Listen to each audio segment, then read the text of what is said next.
Does your farm look like this?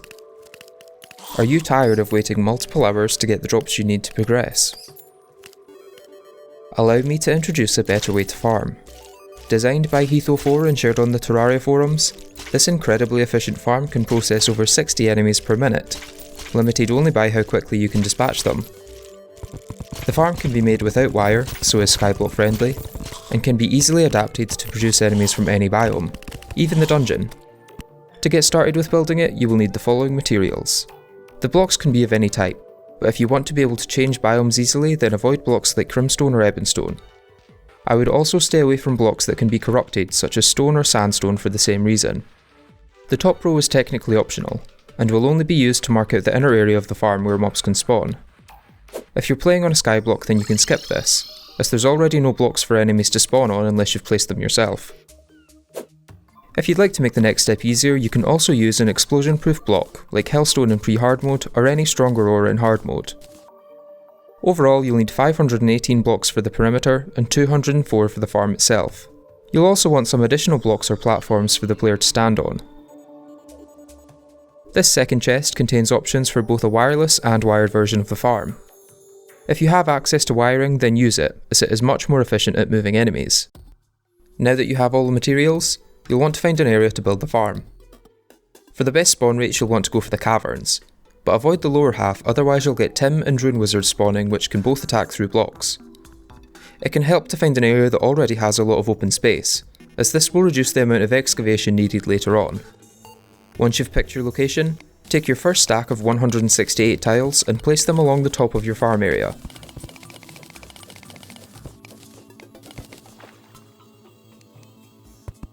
Then, on the left side, dig downwards and place the stack of 39. Placing a temporary block or platform on this block to mark it for later. Then continue downwards with the stack of 53 to form the right side wall.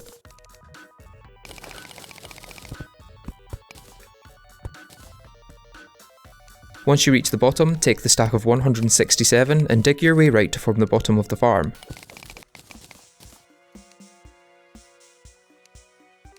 Then lastly use the final 91 blocks as the right side wall of the farm.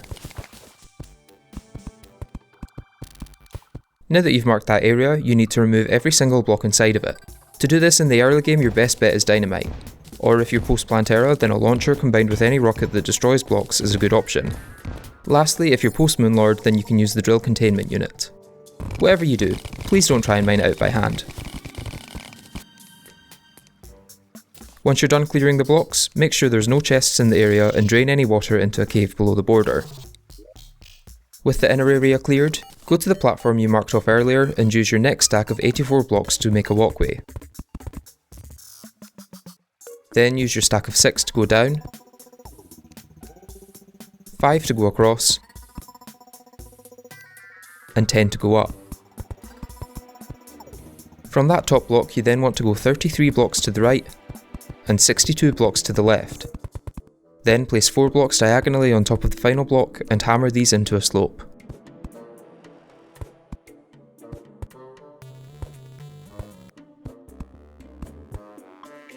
Lastly, place some platforms below the drop shaft and place a bucket of lava within it.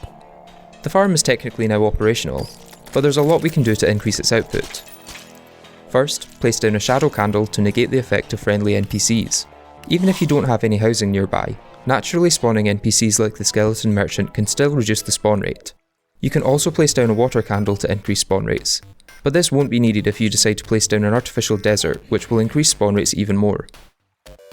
To increase the speed at which enemies enter the processing area, we are next going to construct a hoik across the bottom of the farm. There are 2 ways of doing this, one that doesn't use wire and one that does.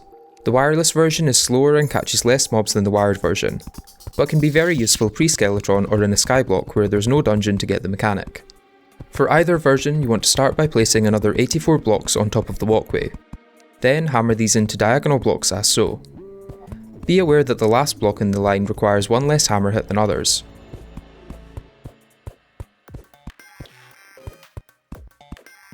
If you want to proceed with the wireless version, block swap all of these hammered blocks with platforms. Then place down the second stack of 26 platforms above the leftmost blocks and hammer these 3 times each. The main drawback of the wireless version is that slimes won't fall through the platforms into the Hoik, so will take much longer to get to the player. On top of this, some larger mobs such as the mother slimes won't fit in at all, which can fill up the mob cap and reduce the efficiency of the farm. For the wired version of the farm, place another 84 blocks above the first set and once again hammer them into the following shape. Then place wiring over the entire bottom row and up to 1 block right of the slope on the second row, as shown.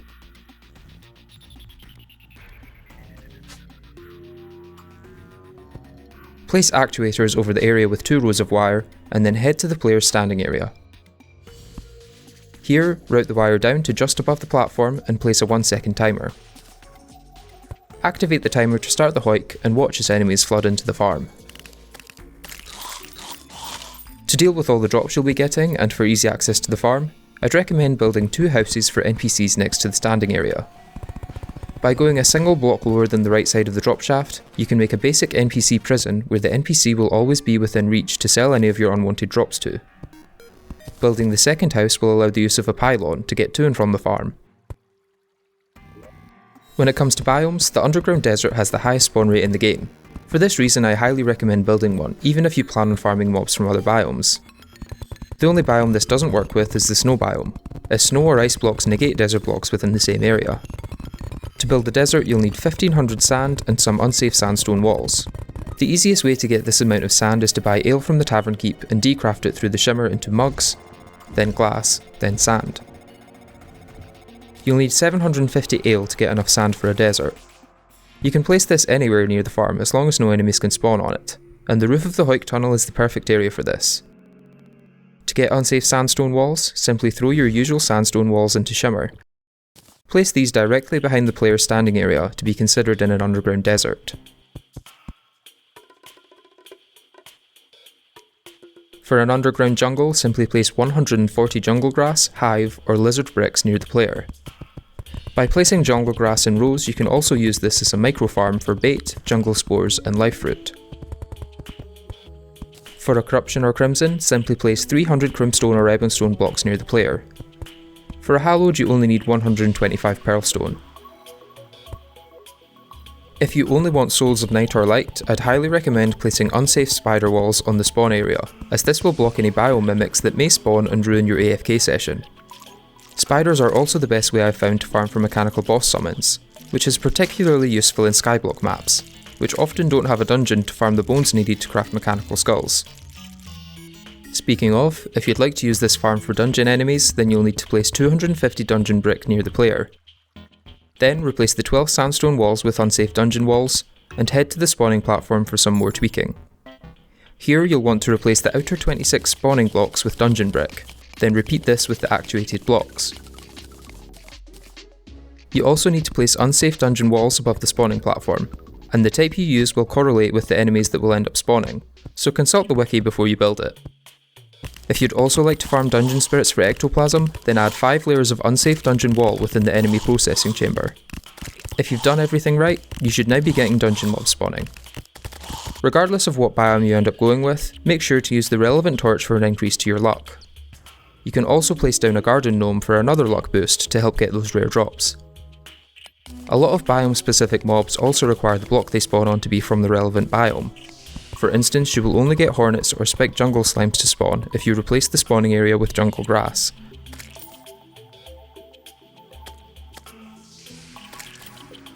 The last thing I want to touch on is processing speed.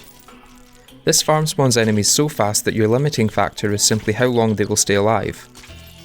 In pre-hard mode, lava works well enough, but once you start getting the beefy hard mode enemies, you may want to change strategies. The best option for this is summons. Minions that stay above the player's head, such as the blade staff, are excellent at hitting mobs through the bottom of the processing chamber. You can also use sentries to make this even more efficient, but bear in mind that sentries only last 10 minutes, so you'll have to resummon them every so often to avoid them expiring. If summons aren't an option, then some magic weapons can take their place. To do this, simply drain the lava from the processing chamber and replace one of the blocks with a platform. You can then use the Crimson Rod, Nimbus Rod or Clinger Staff to spawn something akin to a sentry that lasts for 5 minutes. So again, you'll need to resummon it every so often. The last option is to use this same setup to fire through the ground at enemies. but whether this is more efficient will depend on the weapon used, and not every projectile is small enough to fit through the 1 block gap. That about wraps it up for me. I want to thank Heath04 once again for sharing such an excellent farm design. I've linked their forum post below, which comes with detailed step-by-step instructions for how to build it, so please check it out and show your appreciation on the post.